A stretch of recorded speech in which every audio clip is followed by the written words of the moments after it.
Un encuentro con su palabra, porque secase la hierba, marchitase la flor, mas la palabra de Dios permanece para siempre. Con ustedes, el doctor José Ricardo Arias Quintero.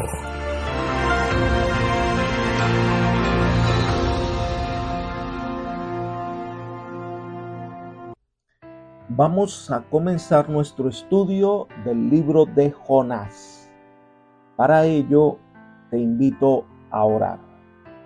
Padre nuestro que estás en el cielo, gracias te damos, Señor, por todas las bendiciones otorgadas, por este día tan maravilloso que nos regalas.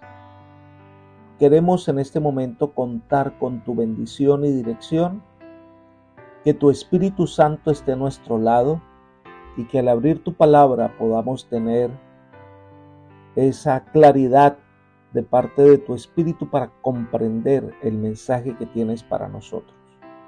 Gracias por fortalecer nuestra fe, pues lo pedimos en el nombre de Jesús. Amén. Hoy comenzamos el estudio de un libro diferente entre los profetas menores, ya que fue escrito a manera de relato. Es el libro de Jonás. El nombre de Jonás viene del hebreo Yonah, que significa paloma. Aunque en ninguna parte del libro se menciona que Jonás fue su autor, la opinión generalizada por la tradición de los estudiosos es que Jonás fue el autor de su libro. Algunos han llegado a dudar de la historicidad del libro de Jonás, considerándolo un mito, una leyenda, una alegoría. Pero tenemos evidencias claras de que fue un libro histórico. En primer lugar, el autor claramente señala que es una historia real. No da indicios que se debe considerar una ilustración o una parábola. En segundo lugar, Jonás es un personaje histórico que tiene un padre y viene de un lugar específico. En Segundo de Reyes, capítulo 14, versículo 25, dice: Él restauró los límites de Israel desde la entrada de Hamat hasta el mar de Arabá, conforme a la palabra de Jehová Dios de Israel, la cual él había hablado por su siervo Jonás, hijo de Amitai, profeta que fue de Gat-Hefer. Así que su oficio profético está enmarcado en un periodo histórico principalmente bajo el reinado de Jeroboam II, entre el año 793 hasta el año 753 a.C. En tercer lugar, los judíos lo consideraban un libro histórico. Cuarto lugar, la conversión de los ninivitas es verosímil.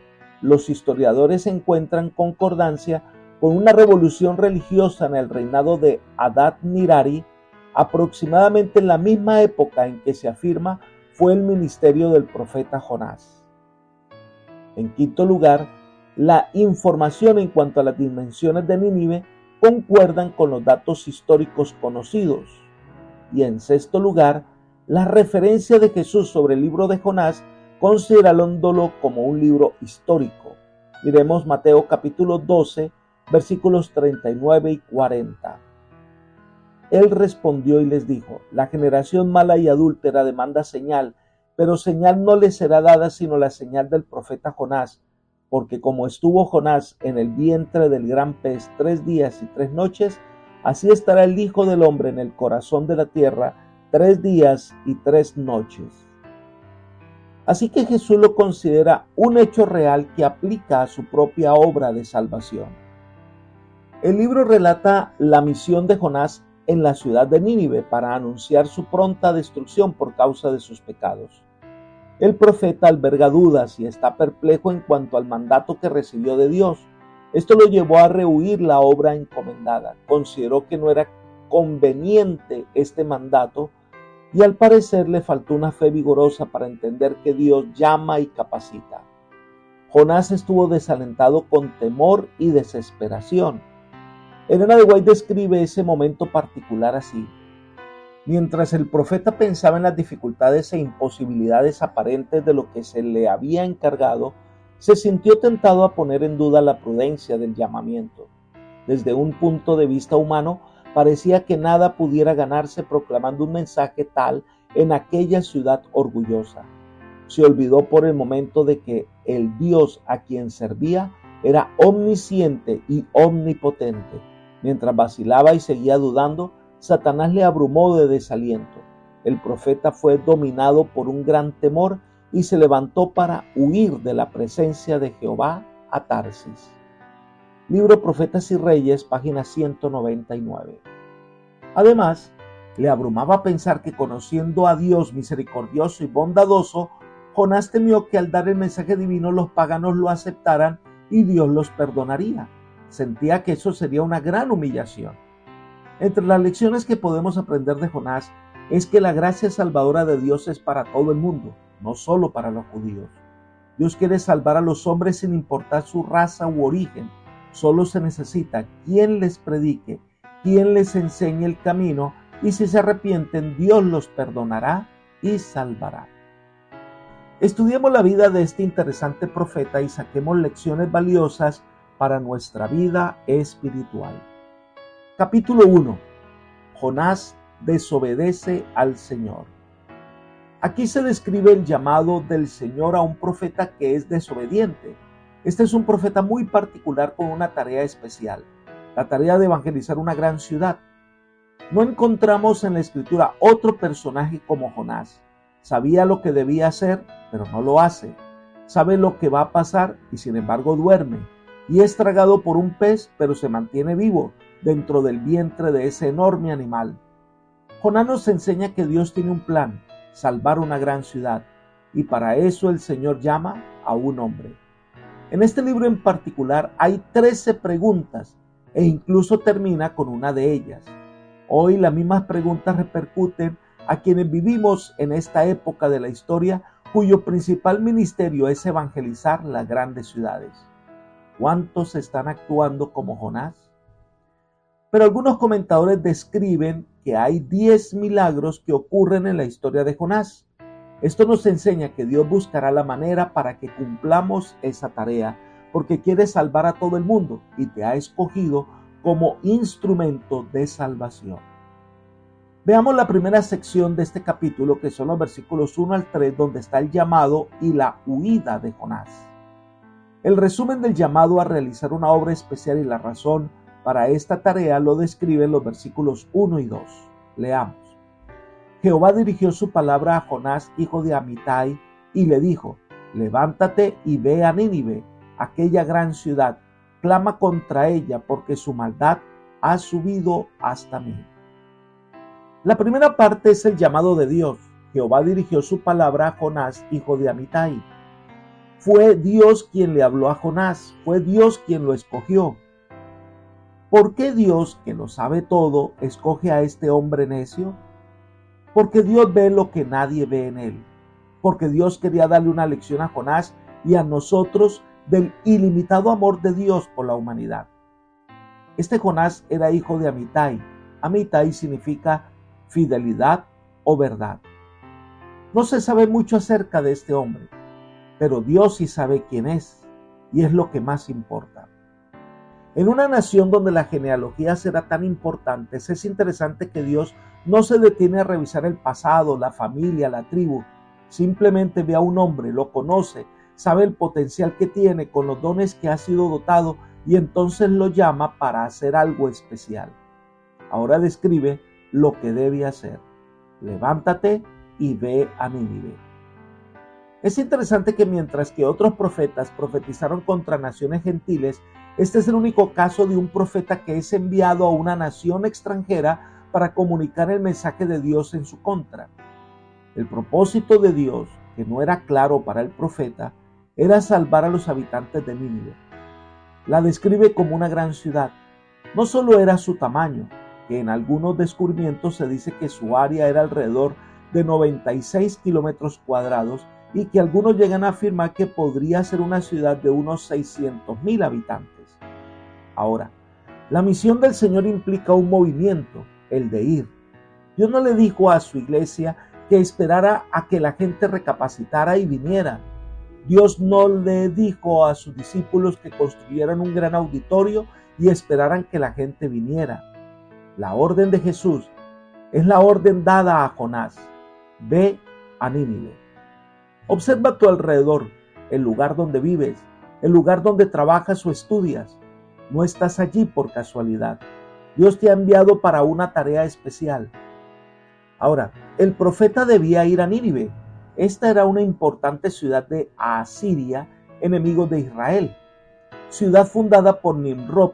En Génesis capítulo 10, versículos 9 al 11 leemos: Este vigoroso cazador delante de Jehová, por lo cual se dice, así como Nimrod, vigoroso cazador delante de Jehová, y fue el comienzo de su reino Babel, Erec, Acad y Calne, en la tierra de Sinar. De esta tierra salió para Asiria y edificó Nínive, Rehoboth y Cala. Nínive representa todo el orgullo de Asiria, la idolatría, la maldad. Por eso se le pide a Jonás: clama contra ella porque su maldad ha subido hasta mí. Es la misma expresión que se usa para describir la creciente maldad que había en Sodoma y Gomorra. En ambos casos, el tiempo de gracia está por terminar, ya que era una ciudad sanguinaria. Leamos la descripción de esta ciudad en Nahum capítulo 3, versículo 1. Ay de ti, ciudad sanguinaria, toda llena de mentira y de pillaje. Tu rapiña no tiene fin. Dios lleva cuentas con las naciones, cada una tiene su periodo de prueba, y Dios procura obtener la obediencia de todos los hombres y de conseguir la cooperación de las naciones para llevar a cabo el programa divino. Hay algo que nosotros debemos considerar. Cuando el mal aparece, debe aparecer también la solución. Y al parecer esta ciudad no estaba desahuciada. Había en ella personas que si se les predicaba, oirían. Veamos la siguiente reflexión de Elena de White. A pesar de lo impía que Nínive había llegado a ser, no estaba completamente entregada al mal. El que vio todos los hijos de los hombres y cuyos ojos vieron todo lo preciado, percibió que en aquella ciudad muchos procuraban algo mejor y superior, y que si se les concedía oportunidad de conocer al Dios viviente, renunciarían a sus malas acciones y le adorarían. De modo que en su sabiduría Dios se les reveló en forma inequívoca para inducirles, si era posible, a arrepentirse. Libro Profetas y Reyes, página 198. Saben, hermanos y amigos, las ciudades están atestadas de problemas, maldad, corrupción, distracciones de todo tipo. Esa orden del Señor es un llamado a hacer grandes esfuerzos para contrarrestar la ola de maldad. Somos llamados a salvar a los pecadores, a extender delante de ellos la posibilidad de la esperanza en Jesús. Y la mayoría de ellos están en las ciudades. Sigamos estudiando Jonás capítulo 1. Pero el profeta hizo todo lo contrario y no fue a Nínive. Leamos el versículo 3.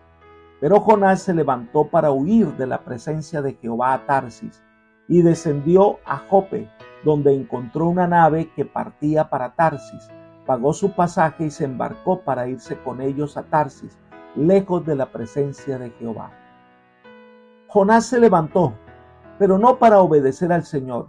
Se puso en marcha, pero para buscar el camino contrario al indicado. Esto es algo interesante. No se quedó quieto, no se quedó indiferente.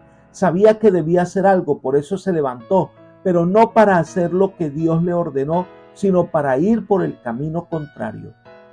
Es el único caso registrado de un profeta que rehúsa cumplir con la comisión que ha recibido. Jonás halló que la orden era demasiado dura para ser cumplida y por eso creyó que por lo menos en ese caso no caminaría con el Señor. El profeta no comprendió que cuando Dios coloca una misión sobre los hombres para que la cumplan de acuerdo con la voluntad divina, los fortalece para que la lleven a cabo. Con cada orden divina viene el poder para cumplirla. Pero al profeta le desagradaba la misión que le había sido dada y estuvo dispuesto a separarse del servicio de Dios, hasta el punto que si Dios no interviene, podría haber perdido su alma.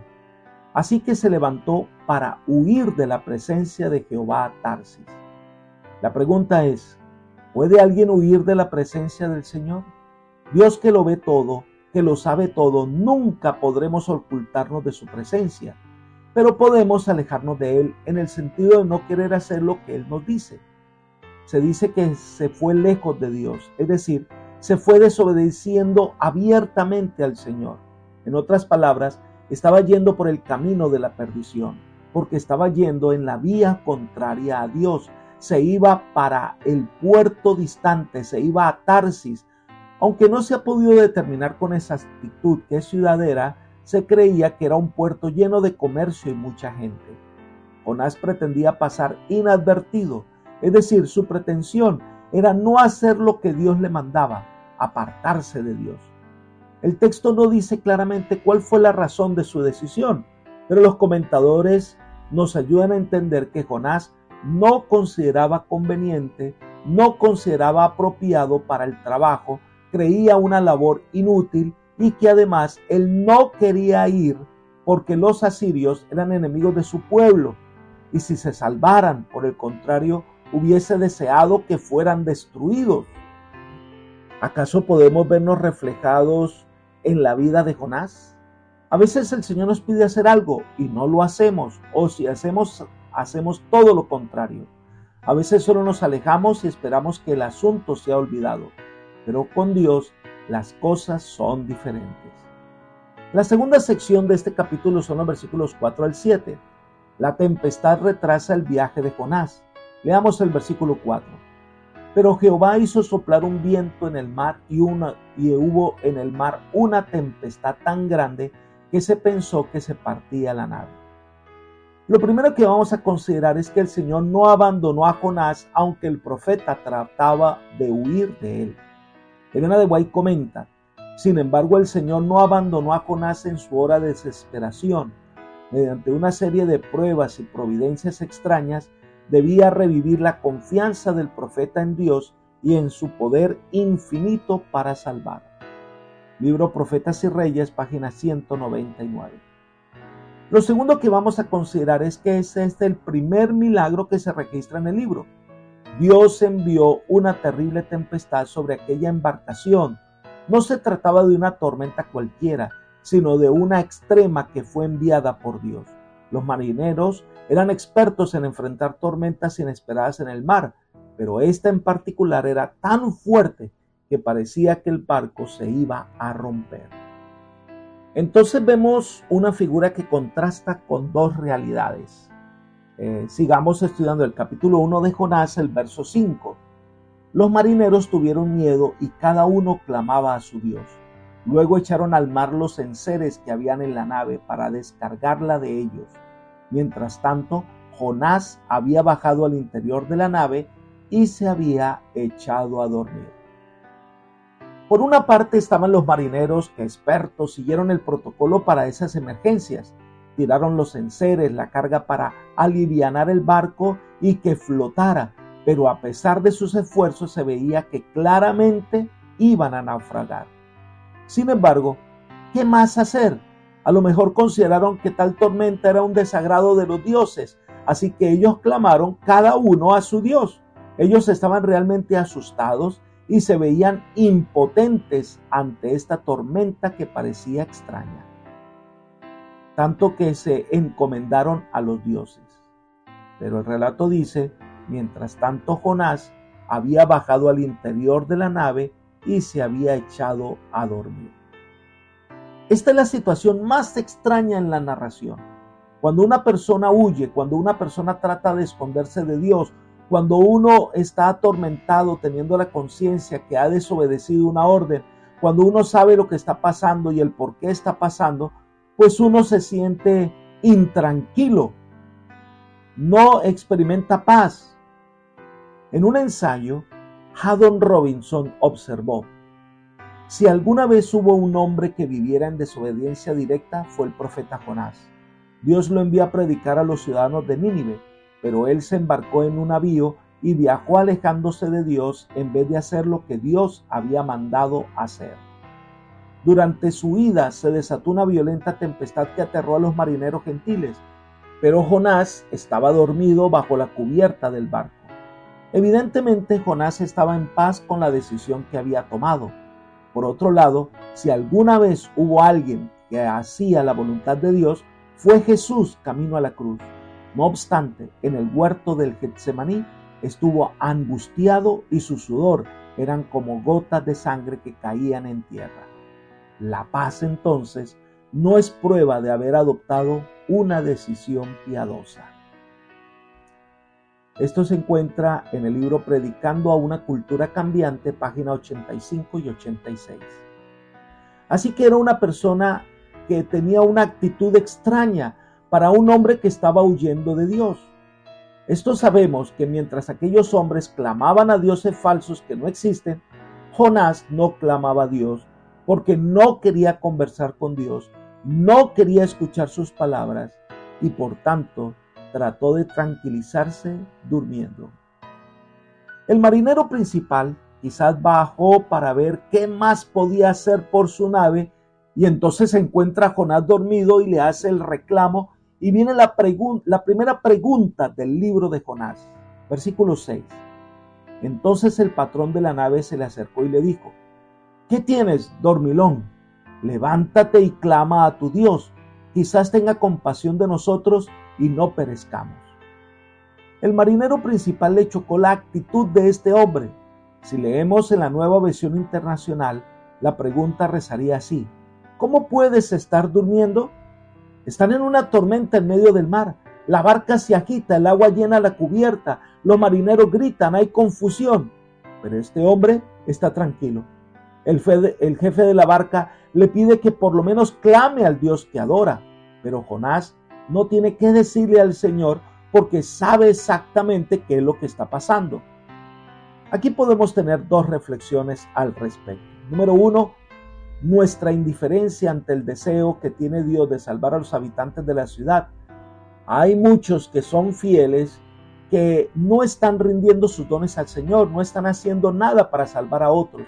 Están dormidos en sus quehaceres, en sus planes, en sus actividades. Ni siquiera claman al Señor para que la barca no se hunda.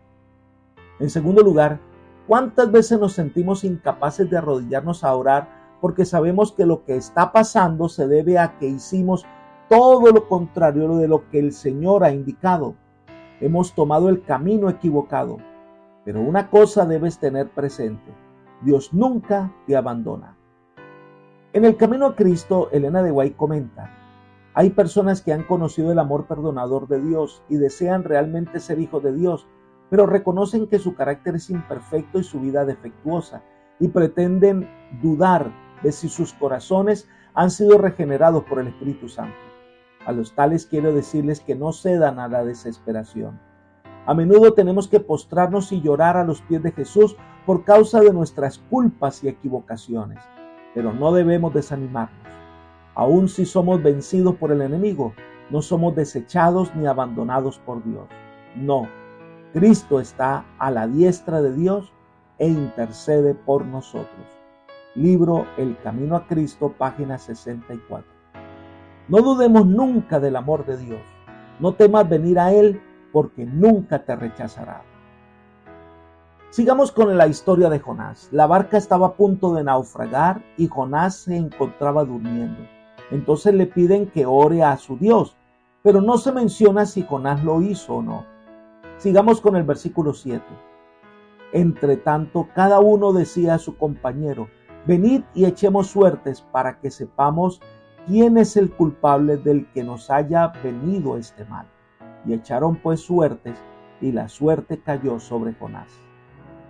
Aunque parezca raro, este es el segundo milagro que registra el libro. Esta tormenta era extraña, tanto que llegaron a considerar que se debía por culpa de alguien. No era normal ese tipo de viento, quizás no era la época de las tormentas, no era la época de los vientos huracanados. Algo estaba pasando. Parece una intervención sobrenatural. Inmediatamente se reúnen, según su costumbre, y echan suertes para ver qué Dios estaba enojado con quién y por qué. El texto registra que así lo hicieron y la suerte cayó en Jonás. Dios usó este medio humano para poner en la mira de todos al rebelde profeta. Continuaremos nuestro estudio del capítulo 1 de Jonás en el próximo audio. Apreciado amigo y hermano, hay algo que debe quedar claro en nuestra mente. Nada escapa a la vista de Dios. Él sabe en dónde estamos escondidos. y allí Él va a buscarnos para salvarnos. La respuesta que demos a su llamado marcará nuestro destino eterno. La invitación es que aceptes el llamado del Señor para que puedas vivir plenamente. Que el Señor te bendiga y te guarde y te guíe por sendas de paz. Es mi oración por ti. Amén.